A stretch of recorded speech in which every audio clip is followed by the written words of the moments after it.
All right, today I'm excited to welcome Elijah Khan to the show. Elijah, thanks for joining me today. How are you doing?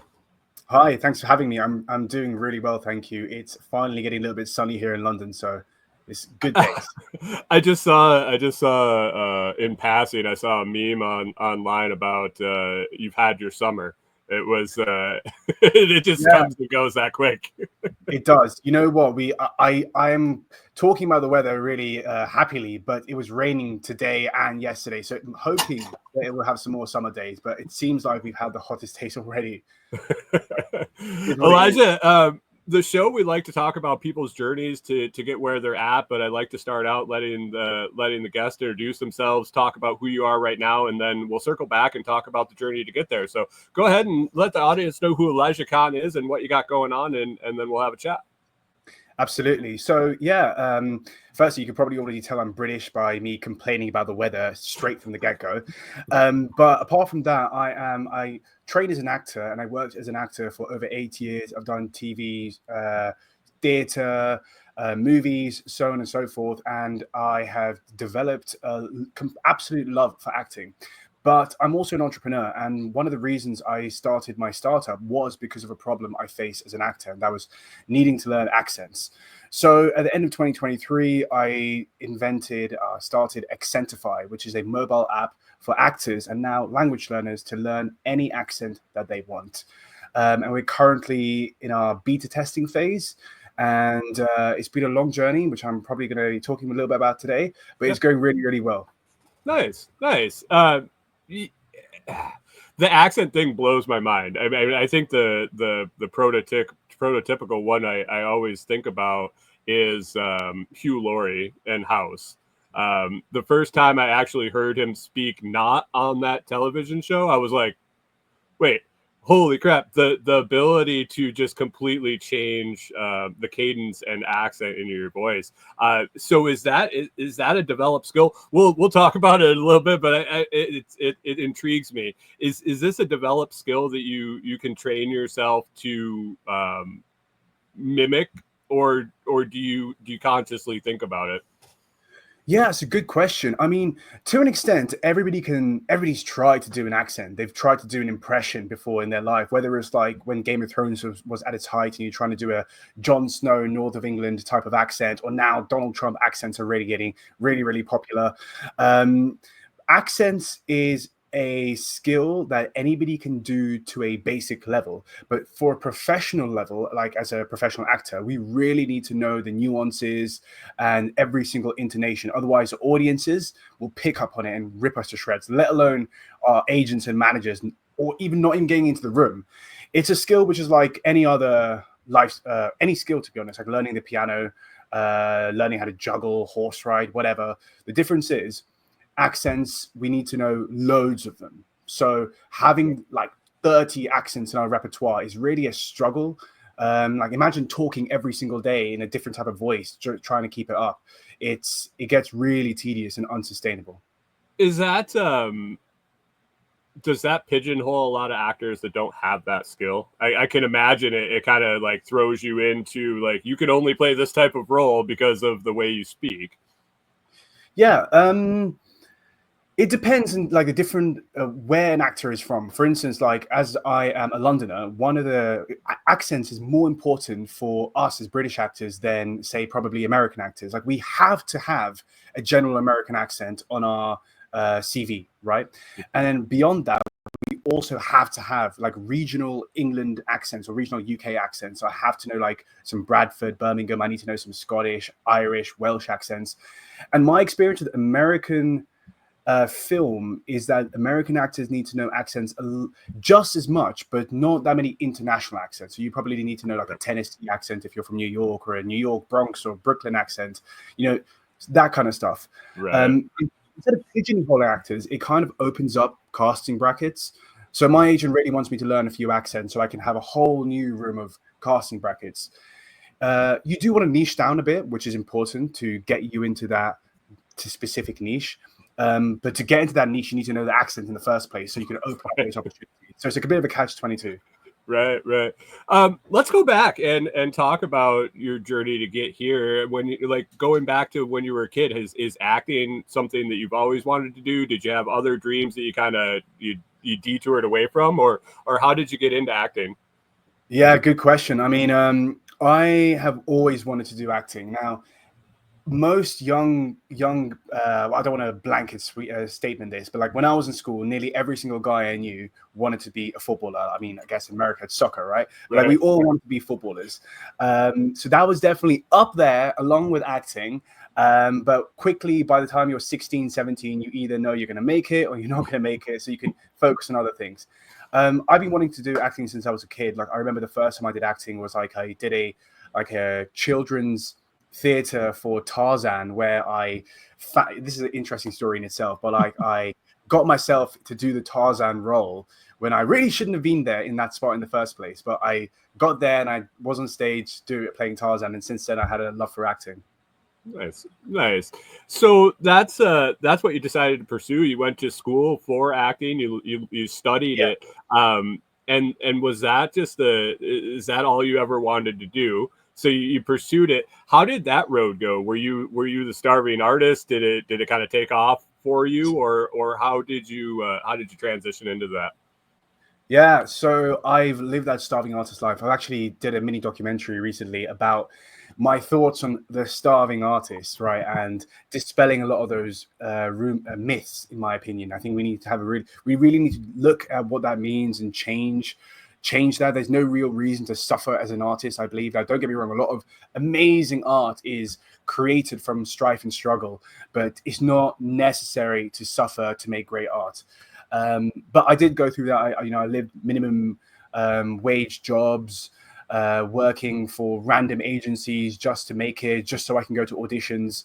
I got a degree in acting, and as soon as I got a degree in acting, I was starting to do like the typical bartending, waitering, agency type of jobs. And then after some time, I wanted to have a bit more um, uh, confidence in my ability to go to an audition without having to ask for someone to cover my shift or Right. someone or extra having to do extra hours at work. So I then got into entrepreneurship. That was my first foray into it. Is that you hear that story, the waiter, like Los Angeles is the United Yeah, States example. You like every waiter in Los Angeles is an actor, just not yet. And so exactly. is that is that the typical path? Do a lot of people just get in that grind and fizzle out because this was their dream? How do you keep the drive going when you're not getting jobs, or you're trying to get to those auditions, and you have to cover your shifts and things like that? It's like a double life you're leading. Yeah, it is a double life. And I think that most people have to face the reality of life, which is you need to put food on the table. You need your life to move on, right? You can't be doing this forever. So I think it does fizzle out. And I don't really blame them. Like it's hard to make art and sustain yourself as an artist when you have no job security, no future prospect in that career path, and no financial stability whatsoever. And you come to a breaking point. I remember like when I graduated, we have a like online CVs. Like in America, you kind of have Backstage, I believe. In Okay. the UK, we have something called Spotlight, and I remember every single of my classmates who graduated with me, their CVs would get deactivated like within a year, then more the next year, then more the next year. Before long, it was like in the first like 2-3 years I was graduating, it was only me and like 3 or 4 other people who still had their CVs live and up and running. Everybody else had folded and got their normal jobs. And again, I don't blame them. I don't blame them at all. But the starving artist myth needs to be relooked at. What did you have a break that you got that really solidified it and said that I can do this? This is something that I can make a living, or has it been a struggle the whole time? I've had some really good roles. I want to say by no means am I Tom Cruise or anyone who incredible, right? I don't think I'm even on the list of A list, B list, C list, D list. If I'm on the list at all, I'm probably somewhere like Q, somewhere very far down. But But this is the funny thing, right? A lot of actors, we're like jobbing actors. And in the category of jobbing actors, most people don't get any jobs, right? So you're sitting there with an agent, and the agent probably isn't even giving you the roles in the first place. And then if you do get an agent giving you the roles, then 1 in every 50 you get a call back. 1 in every 50 callbacks you get a pencil. 1 in every 50 pencils you get a role. And then does that role lead on to something great? How great is that role to begin with? I'm very blessed to say that I've done some really cool projects. I'm doing the Edinburgh Fringe, which is the biggest fringe festival in the world this summer. I've acted around the world in amazing TV shows, and got a movie coming out later this year, which will hit cinema. So I'm very blessed. But again, it's nothing incredible that is going to make headlines in newspapers. But as an actor, I've been successful relative to what it is expected for my career. Well, you kind of mentioned the A-list, B-list, C-list. I mean, is there a niche where you can just make a decent living being that job actor, that not necessarily a starring role or a huge film, but just kind of grind it out? Is that a decent living for an actor? I think if you're doing commercials and you're getting regular commercials, they pay more. But if you're just jobbing as an actor, theater is especially hard to make a living out of.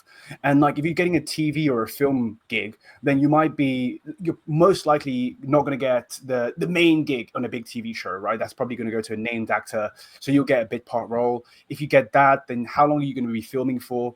Then it depends on if the agent can get you a really good contract. Long story short, is it something you can make a living out of? Maybe not.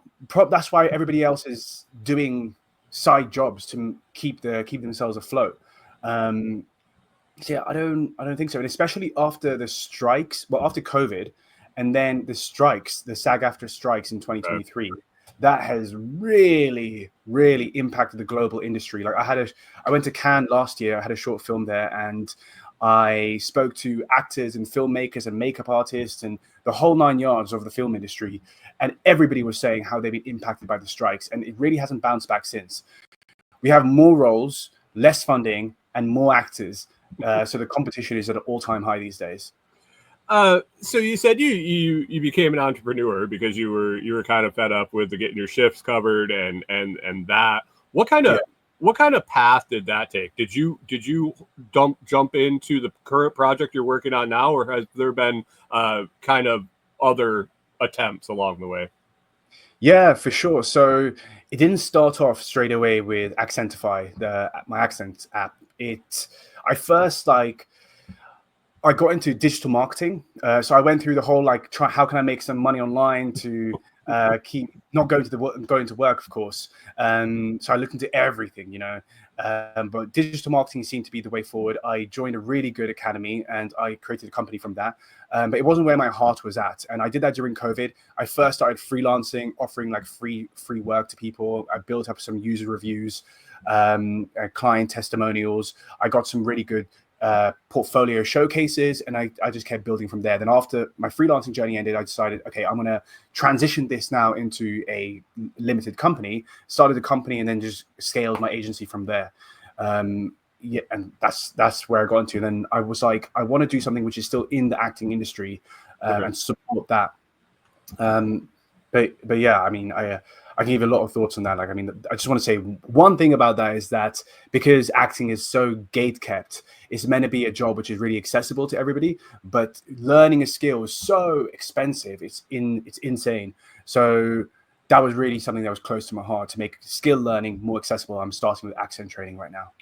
All right. Yeah. I mean, and is that where the idea came from? Was this a personal issue that you had, or you had to develop for yourself, or how did this idea of being able to help people with accent learning, with being better at this profession, and it transcends just more than acting, but how does this idea come about? Yeah, so it came about because of my need as an actor to learn accents continuously. I literally have a text from my agent saying to me something along the lines of me needing to know Birmingham accent to break into that casting bracket. I'm like, oh God. But also it's beyond that. We would get an audition for whatever accent, right? And it's in 2 days' time. And we're like, okay, it's on my CV, but it's so hard to maintain it to a extremely incredible level 24/7, right? It's really unsustainable. The only routes which we had were to talk to a friend in who was native of that accent, or to watch YouTube videos. So I lived with an actor at the time, and we would like try to talk in a different accent on a daily basis. So one day we'd be doing Australian, the next day we'd be doing, Minnesota, the next day Cockney, East End, London, and it just, we don't even know if we're doing the right thing. We're just like bouncing off each other, So Sounds good enough.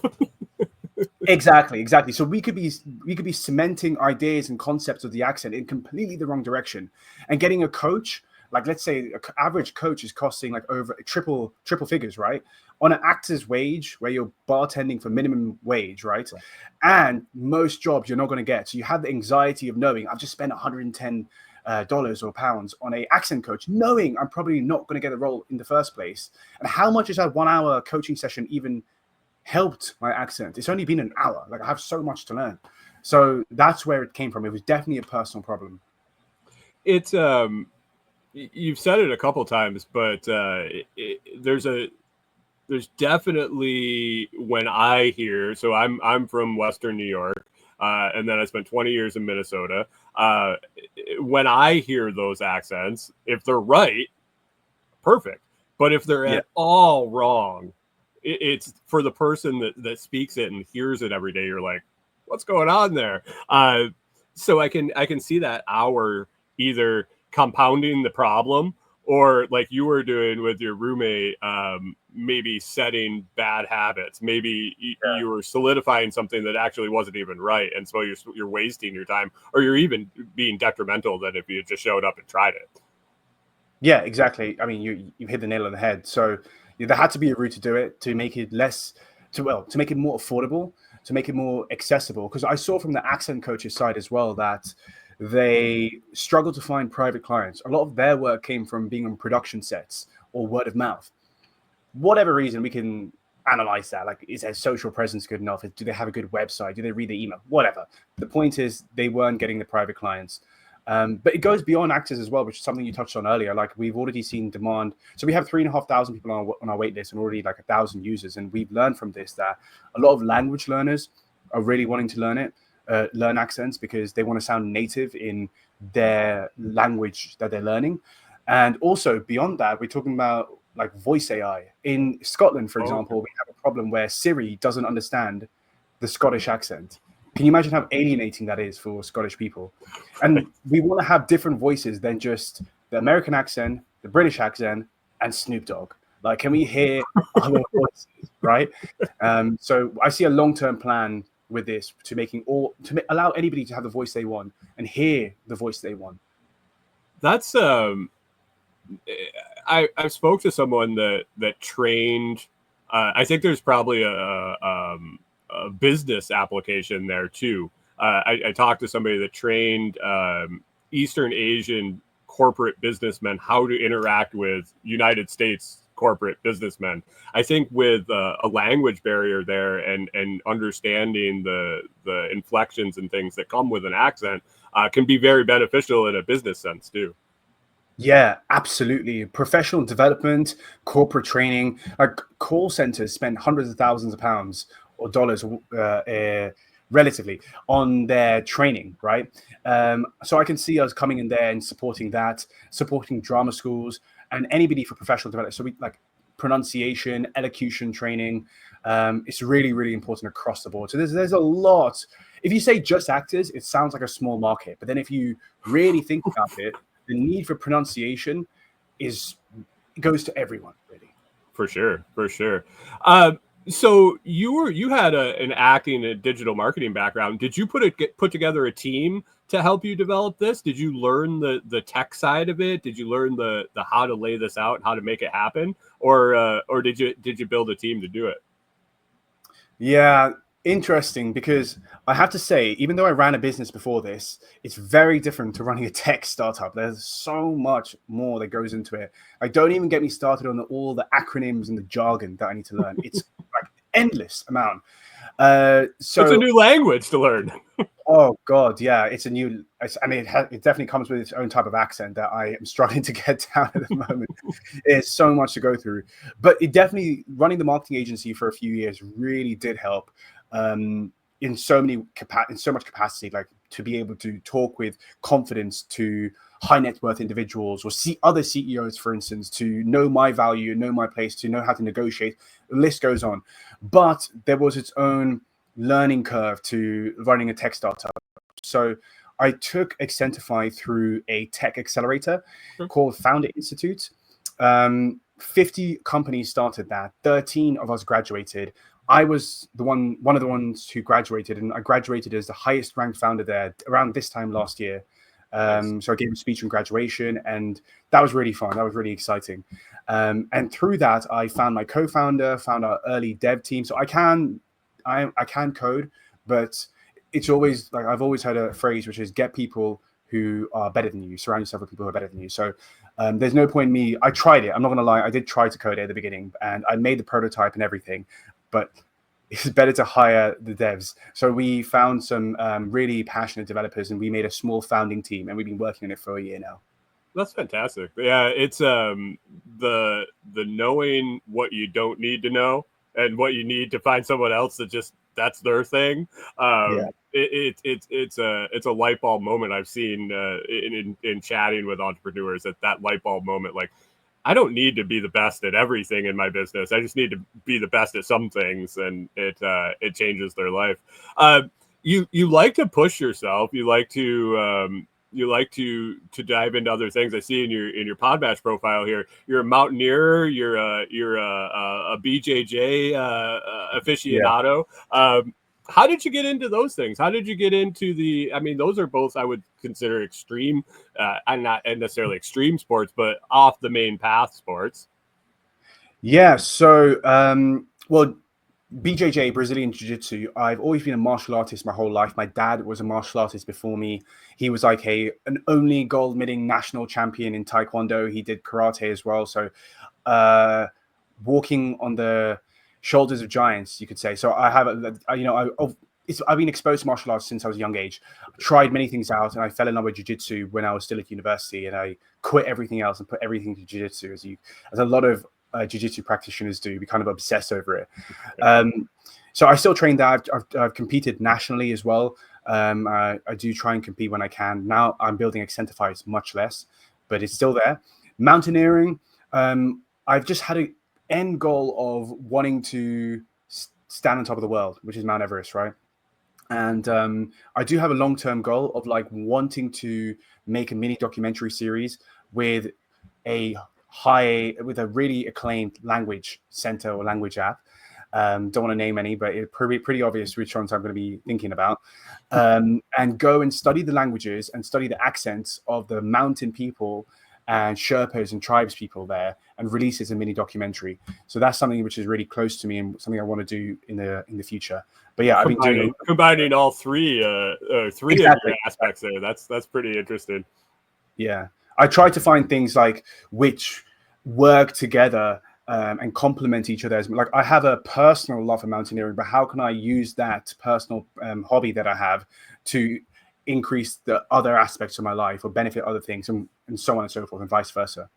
Perfect. Elijah, we're kind of coming up on time. I want to give you a bunch of time to kind of let people know where they can find out more about what you're building with your accent tools, where they can find you, who should be looking out and reaching out for you or following along. And I'll get all the information in the show notes also. Yeah, great. Thank you for this opportunity. And I would say that, so Accentify is an accent app for language learners, actors, and anybody who just wants to have fun trying to learn different voices and different accents. If that's you, then go and check it out. We have around 3.6 thousand. I said 3,500, but it's actually now 3.6 thousand on our wait list. Over 1,000 downloads already. We have over 150 premium users. We're fundraising at the moment for our pre-seed round.